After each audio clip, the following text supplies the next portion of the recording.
pessoal, que Deus abençoe a todos em nome de Jesus. Mais uma etapa aqui do estudo desse livro maravilhoso, Ministério do Espírito Santo. Vamos falar com Deus e depois dar continuidade para o nosso estudo.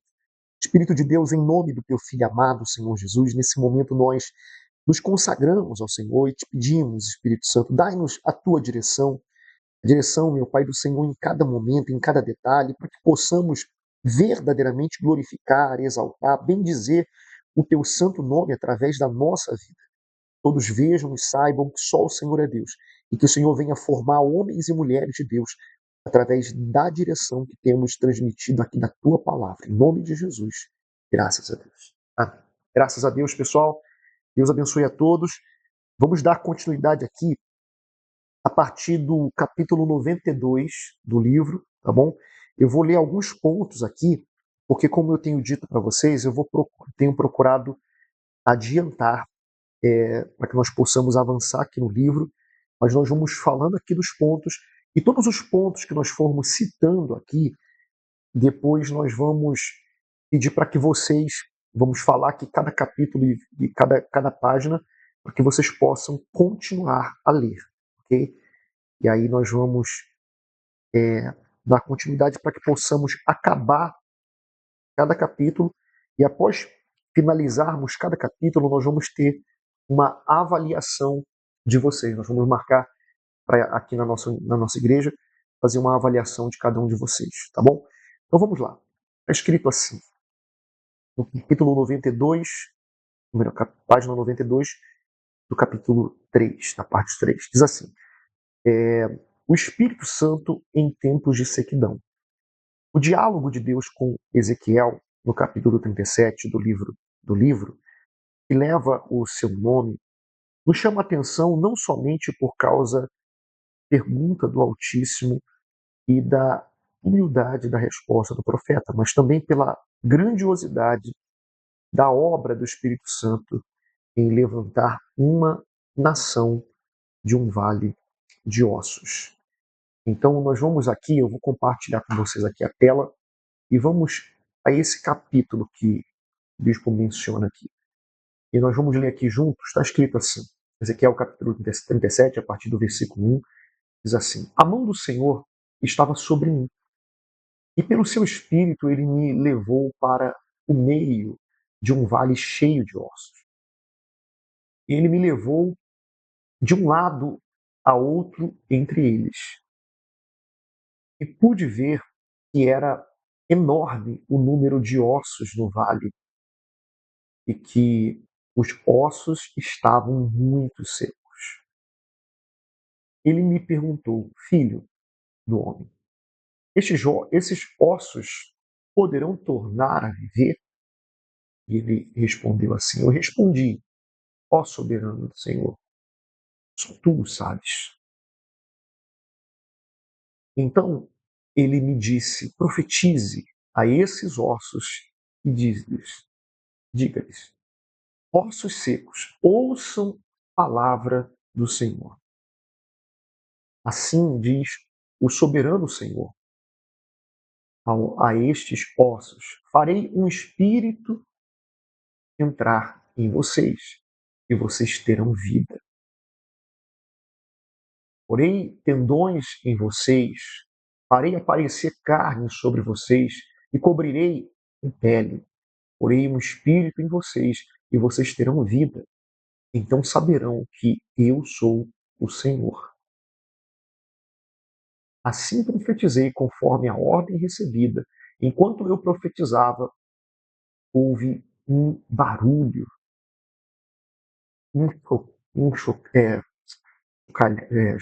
chocalhar, de forma que os ossos se ajuntaram, osso com osso. Então, ele foi vendo, né, o resultado da profecia.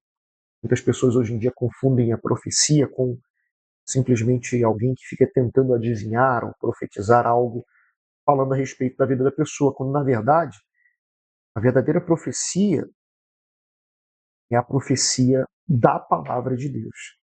E o bispo aqui fala muito a respeito disso. Se você ler aqui, por exemplo, o bispo fala assim, naquele momento ou naquele tempo, Israel vivia um momento mais crítico como nação.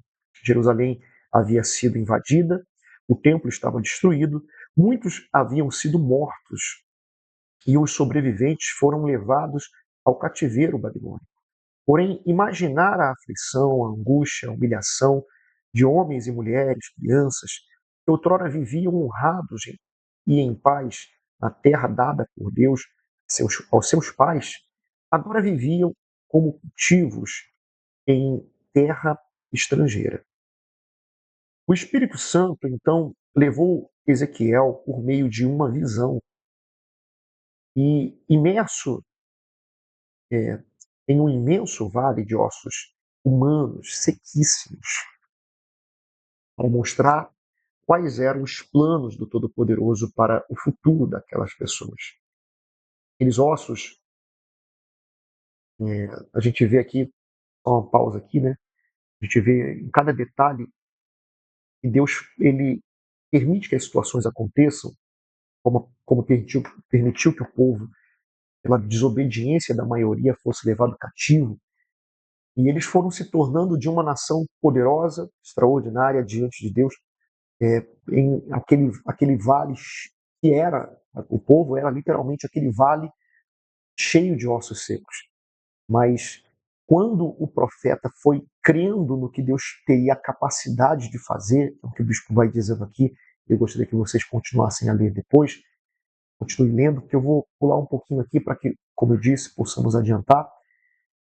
Aqueles que não tinham vida, a partir do momento da profecia da palavra de Deus, eles começaram a ter vida. Na página 95 fala justamente assim: com vida, mas sem espírito. Com vida, mas sem espírito. Muitas pessoas estão assim. Têm vida, vida humana, aparente nessa terra, mas não tem espírito. Não tem espírito. Então, elas não têm vida de verdade. Então, vamos continuar aqui de onde paramos no versículo 8, capítulo 37, e versículo 8 diz assim: Assim, profetizei conforme a ordem recebida. Enquanto eu profetizava, houve um barulho, um chocalhar, de forma que os ossos se ajuntaram, osso com osso, com osso.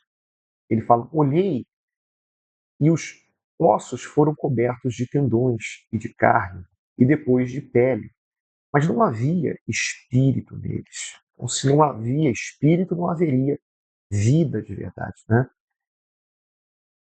A seguir, ele me disse: profetize ao espírito, profetize, filho do homem, diga-lhe que assim diz o Senhor, diz o soberano Senhor: venha desde os quatro ventos, ó espírito, e sopre dentro desses mortos para que vivam.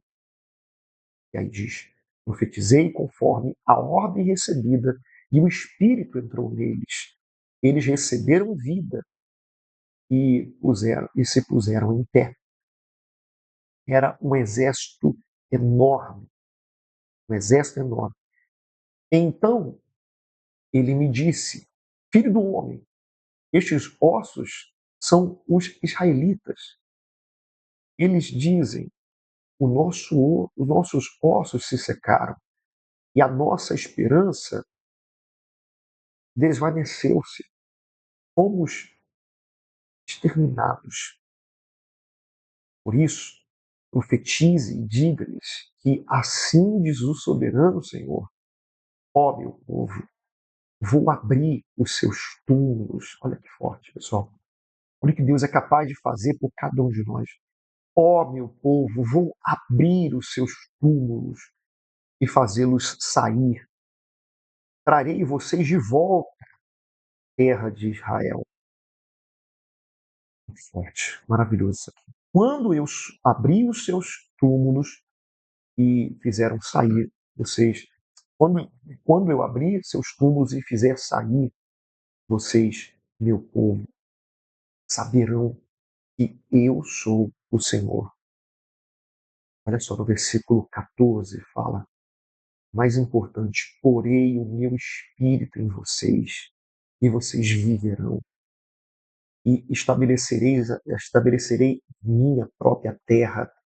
Então vocês saberão que eu, o Senhor, falei e fiz, declara o Senhor.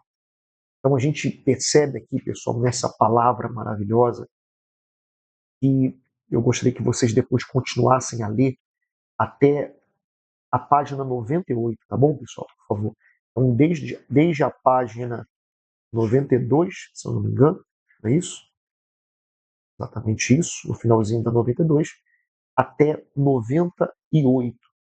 Na semana que vem, nós vamos continuar desde a página 98 até finalizarmos esse capítulo.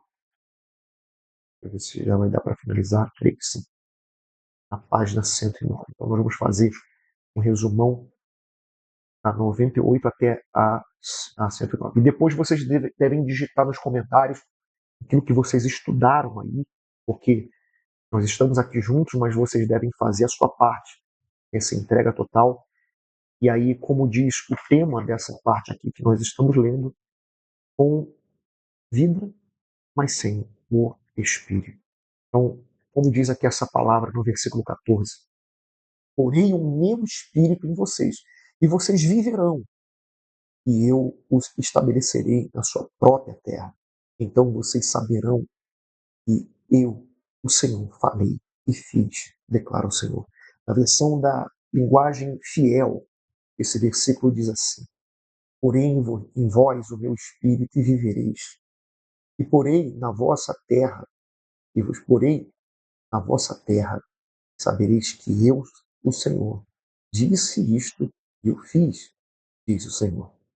Que maravilha, né, pessoal? Que maravilha a gente ouvir isso da parte de Deus, sabendo que Ele garante. Quando Ele garante, está garantido.